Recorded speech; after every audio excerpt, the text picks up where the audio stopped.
আরে বুকা কয় কি, শোনো তুমি কিন্তু চোখ বন্ধ করে আসো।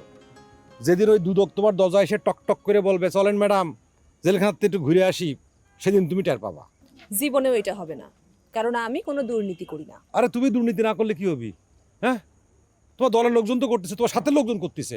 শোনো, তোমার ইউনিয়নে ওই জন্ম নিবন্ধনের জন্য টাকা লাগে, বয়স্ক ভাতার কার্ডের জন্য টাকা লাগে, এই সমস্ত বদনামের ভাগিদার কিন্তু তুমি হচ্ছ। তোমার অ্যাকাউন্টে সমস্ত বদনাম উঠে যাচ্ছে। তুমি এগুলি আমারে আগে বলো না কিসের জন্য?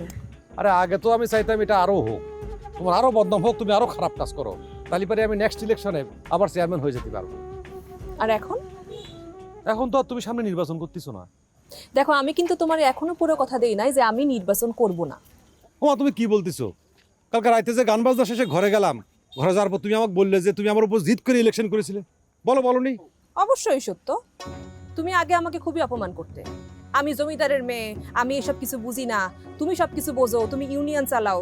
যখন তুমি আমাকে এসব কথা বলতে আমার খুব রাগ হতো। সে নিজেকে প্রমাণ করার জন্য আমি ইলেকশনে দাঁড়াইছি এবং আমি ভোটে জিতেছি। হ্যাঁ, সেটা তো প্রমাণ হয়েই গেছে।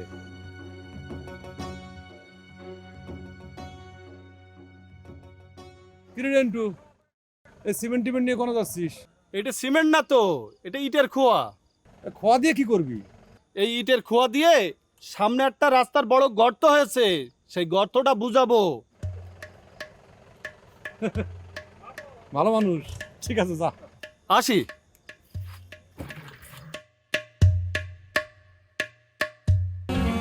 ওই তারা তো বাড়িতে নেই। কারা বাড়িতে নাই? আরে বুঝতেছেন না, ওই যে ঢাকা থেকে যারা আইছে 20 লক্ষ টাকার পার্টি, ওরা বাসায় নাই? না ওই বাড়িতে নেই তো। আর ঘরের মধ্যে কোনো জামা কাপড় নেই। এখন ভাবলাম যে আপনাদের বাড়িতে গেছে নাকি। আমাদের বাড়িতে আসবে কেন? সেটা তো করতে পারবো না ভাবি, কিন্তু তারা তো বাড়িতে নেই। বললা গো, কি? আমার 20 লাখ টাকা বাইরে দিয়ে চলে গেল, এখন আমার কি হবে গো? বুড়ি থামো, চুলাই নেই খড়ি, পরনে 14 ছাড়ি। তোমার কি তারা কানে কানে কয়ে গেছে যে তুমি প্রথম হইছো? কানে কানে না করলে কি হবে? হ্যাঁ, আমার সিঙ্গিতা তো দিয়েছে। কিসের আবাস? ওই যে আমি প্রথম হয়েছি। ফাত্তামি করার জায়গা পাও না না বুড়ি? যাও ফুটো ফুটো ফুটো, ধান্দাবাজি বাদ দাও। এই সোরা, তুই আমারে ধমক দার কিডা? এই চুপ করো তো, এত কথা বলো না। চলো আমার সঙ্গে চলো। ও, আপনার কাছে টাকা রেখে গেছে। হ্যাঁ, তারা তো প্রথমে পরিশোধে আইছিল, এখন যাওয়ার সময় মানে আপনার কাছে রেখে গেছে না? এই ফেলানির মা, বাজে কথা বলতেছো কিসের জন্য? আমার কাছে টাকা রেখে যাবে কেন? টাকা হাতে পাইছেন বলে রাগারাগি করবেন নাকি? আমি একটু পরে পরিশোধে আইতেছি, আমার টাকা আমারে বুঝাই দেবে। এই মহিলা পাগল নাকি? কি বলে যাইতেছে এগুলা? ম্যাডাম, এখন কিন্তু গ্রামের মানুষ নানান কথা কবে না। এই গ্রামের লোকের কথা বলে আমাকে ভয় দেখাবো না। গ্রামের লোককে আমি ভয় পাই না। বুড়ি